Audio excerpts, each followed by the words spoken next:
नमस्कार बालमित्रांनो, मी आहे तुमची मराठी लेक्चरवाली। आज आपण अशा दोन गोष्टी शिकणार आहोत ज्याच्याशिवाय गणित पूर्णच होऊ शकत नाही, ते म्हणजे गुणाकार आणि भागाकार। तर विद्यार्थी मित्रांनो, गुणाकार म्हणजेच काय? तर गुणाकार म्हणजेच एकाच संख्येची वारंवार केलेली बेरीज। तर विद्यार्थी मित्रांनो बघा, मी काय केलं बघा, गुणाकार म्हणजेच काय सांगितलं मी, एकाच संख्येची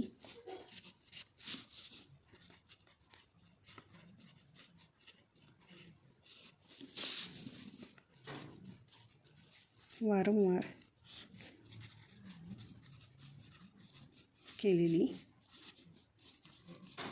बेरीज। तर विद्यार्थी मित्रांनो, आता बघा, मी काय घेतली रे, एक संख्या घेतली म्हणजे मी 2 घेतली, 2 अधिक 2, 2 अधिक 2 बरोबर काय आले रे, 4। लक्षात आलं का? आता बघा, जेव्हा मी काय केले, हे एकदा बेरीज केली, मी काय केलं, 2 अधिक 2 अधिक 2 बरोबर काय झाले रे, 2 अधिक 2 4, 4 अधिक 2 6। लक्षात आलं का? म्हणजेच जेव्हा आपण काय करतो, एकाच संख्येची वारंवार बेरीज करतो तेव्हा काय होतो रे, गुणाकार। तर गुणाकारासाठी जे काही चिन्ह आहे ते आहे बघा, 2 गुणिले 2 म्हणजेच काय येणार आहे, बेदुने 4। काय येणार आहे, बेदुने 4। आता बघा, 2ची बेरीज मी किती वेळा केली, 1 2 3। लक्षात आलं का? म्हणून मी इथं काय लिहिलं बघा, 2 गुणिले 3।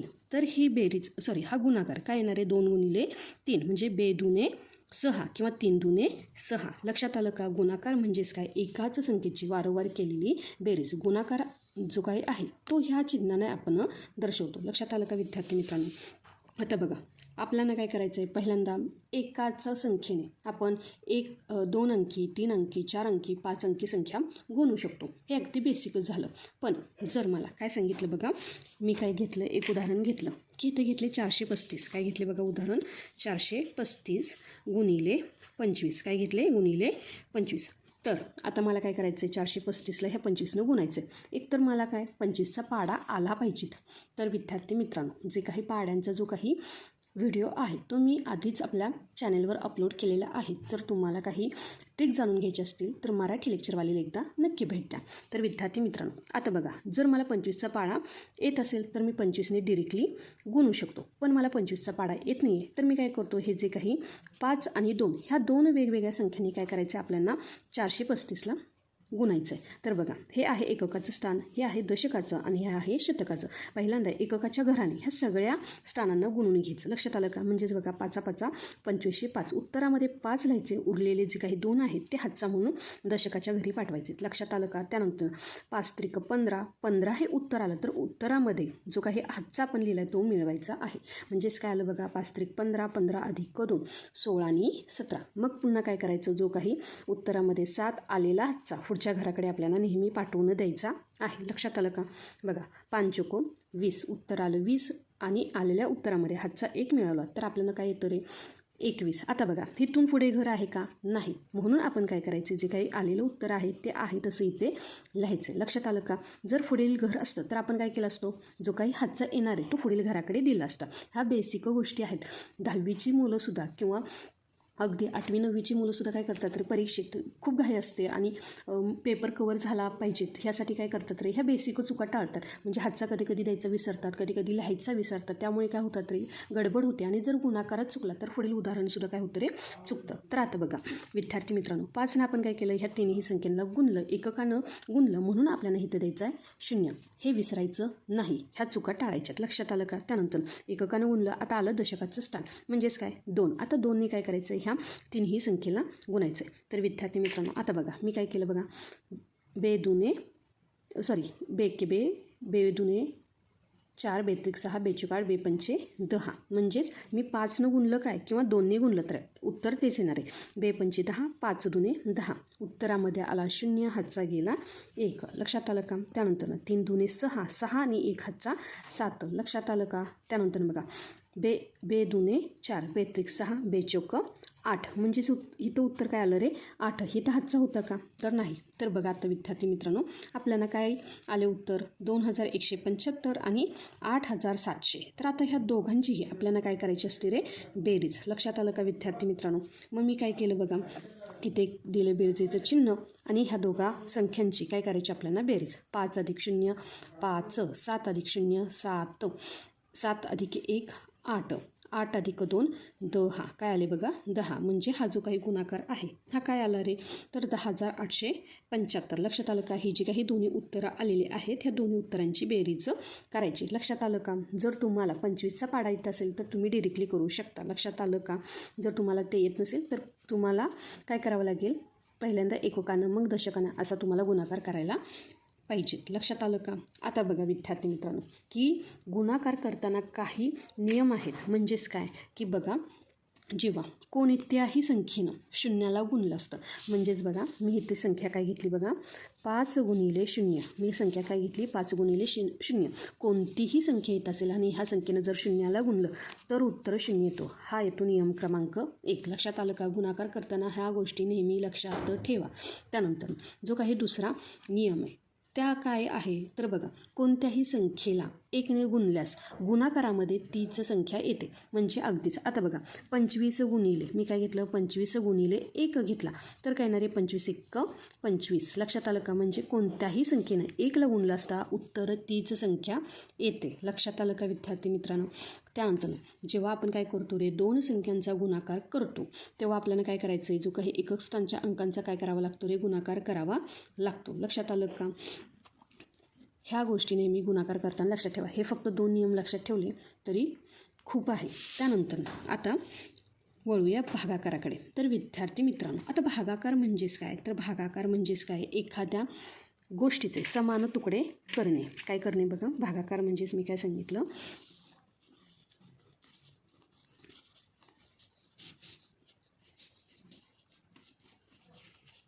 एखाद्या वस्तूचे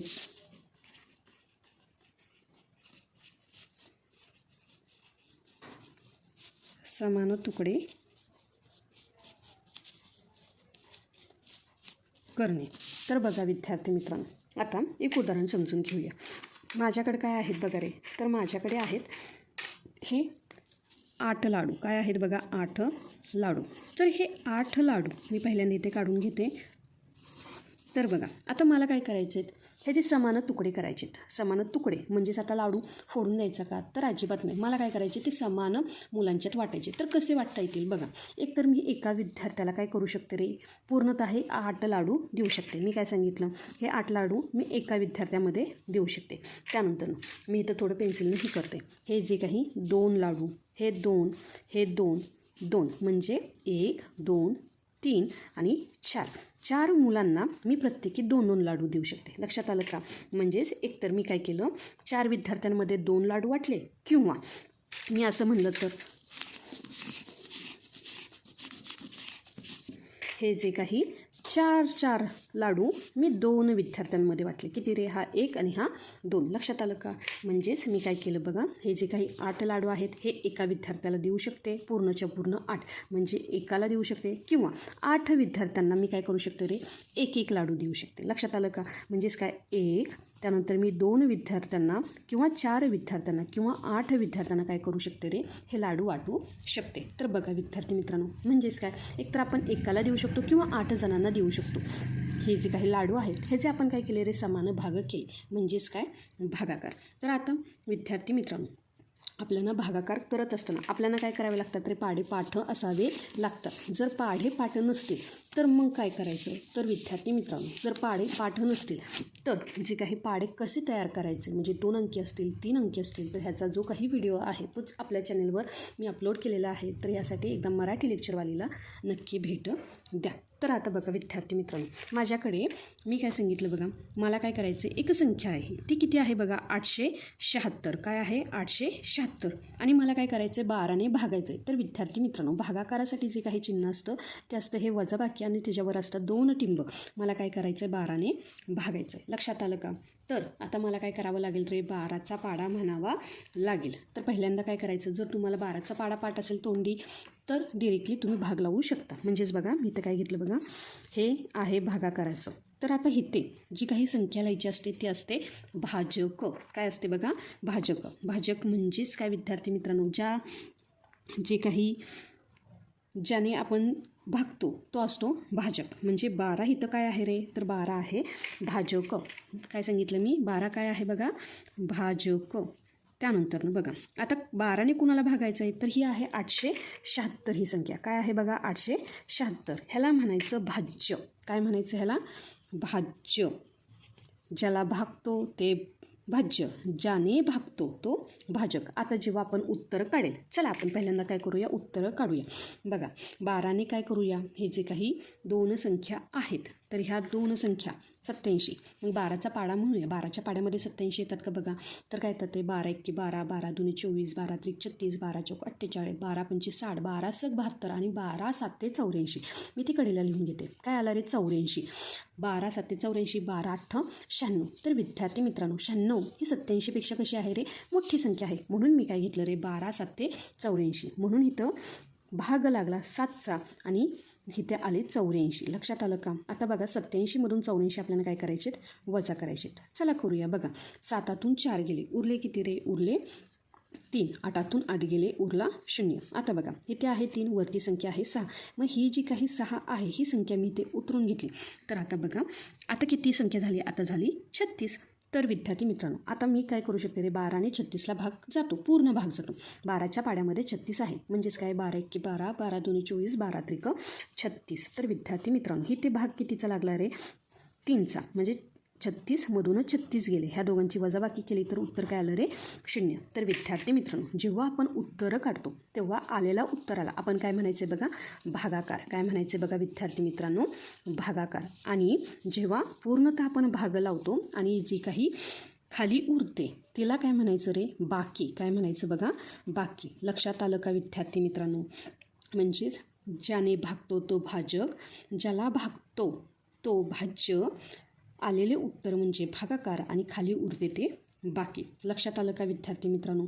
भागाकार करताना तुम्हाला पाडे हे पाठ असावेच लागणार आहेत. आता बघा भागाकार करताना जे काही हा भाजक गुणिले भागाकार अधिक बाकी जेव्हा आपण करू तेव्हा हे भाज्य येतं. लक्षात आलं का? त्यानंतर गुणाकार व भागाकार ह्या काय आहेत रे, परस्पर विरुद्ध क्रिया आहेत. म्हणजेच काय विद्यार्थी मित्रांनो, आता बघा मी एक सोपं उदाहरण घेते. मी काय घेतलं बघा, 9 गुणिले 5. 9 5 काय येतात रे, 9 5 येतात 45. लक्षात आलं का? आता बघा ह्या 45 ह्या संख्येला जर मी काय केलं रे, 5नं भागलं तर काय येतात, 5 9 45. काय येतात रे, 5 9 45. आणि बघा ह्या 45ला जर मी 9नं भागलं तर काय येतात, 9 5 45. म्हणजेच काय आपल्याला हे दोन काय मिळतात रे, इथे भागाकार मिळतात. लक्षात आलं का? त्यानंतर गुणाकारामध्ये कसं होतं रे, कोणत्याही संख्येला काय झालं मी सांगितलं, 0ने गुणलं असता उत्तर 0 येतो. तसंच भागाकारामध्येही काय येणार आहे, कोणत्याही संख्येला 0 या संख्येला कोणत्याही संख्येने भागल्यास भागाकार काय येणार आहे, 0. हा नियम लक्षात ठेवा. कोणतीही संख्या भागिले 0 त्याचं उत्तर 0च येणार. त्यानंतर कोणत्याही संख्येला, म्हणजेच कोणतीही संख्या असेल तिला जर मी 1 भागलं तर उत्तर तीच संख्या येते. लक्षात आलं का? हे नेहमी लक्षात ठेवा. तर विद्यार्थी मित्रांनो आता तुमच्यासाठी जे काही गुणाकाराचे जे काही एक उदाहरण काय करा रे, 601 बघा 624 गुणिले 14 हे उदाहरण सोडून कमेंटमध्ये नक्की सांगा. मित्रांनो गुणाकार आणि जर भागाकार तुम्हाला पक्के करायचे असेल तर 2च गोष्टी करा, की काय आहे की 2 ते 30पर्यंतचे पाढे हे पाठ करा आणि रोज किमान गुणाकार आणि भागाकाराची 5-5 उदाहरणे सोडवा. तर मुलांनो आज आपण गुणाकार आणि भागाकार कसा करायचे ते पाहिले. हा व्हिडिओ आवडला असेल तर नक्की लाईक करा आणि तुमच्या मित्रमैत्रिणींसोबत शेअर करा. गणिताच्या अशाच सोप्या ट्रिक्ससाठी पाहत रहा तुमची मराठी लेक्चरवाली. भेटूया पुढच्या व्हिडिओमध्ये. तोपर्यंत धन्यवाद.